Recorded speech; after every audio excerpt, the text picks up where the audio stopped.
Vítajte v Trenčíne na mestskej veži, ktorá sa volá aj Dolnou bránou.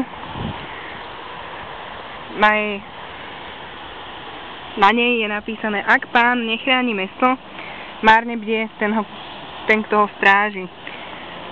Trenčín strážil Matúščak Trenčiansky a teda aj hlavnou dominantou Trenčína je Trenčiansky hrad.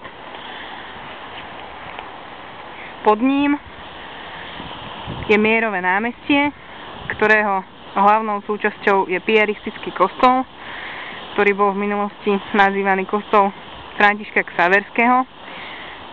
Tá budova vedľa, štvorposchodová, je piaristické gymnázium. Na Mierovom námestí, ktoré možno vidieť, je aj Morový stĺp.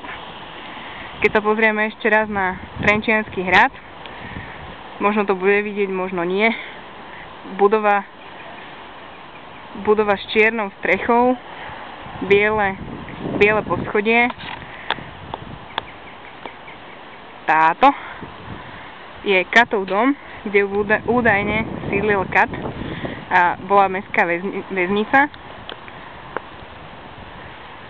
Tu na táto diagonálna vec sú farské schody.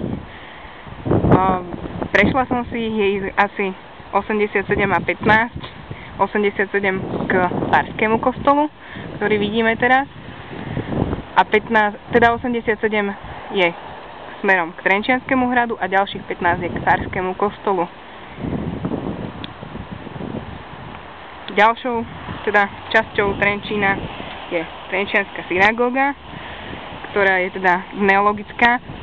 Akurát teraz vnútri sú vystavené produkty detí, ktoré študujú na odevnej priemyslovke. Vedľa toho je Štúrovo námestie, kde je aj známa socha vodníka Valentína, ktorú nechal postaviť v roku 1998, respektíve nie nechal, ale vytvoril nejaký slovenský umelec. A to by tak bolo možno aj všetko. V Trenčíne je aj Váh,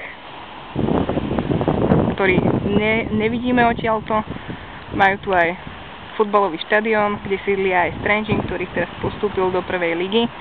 Takže ak by vás zaujímalo nejaké športové vyžitie, tak od ďalšej sezóny bude sa hrať v Trenčíne prvá liga.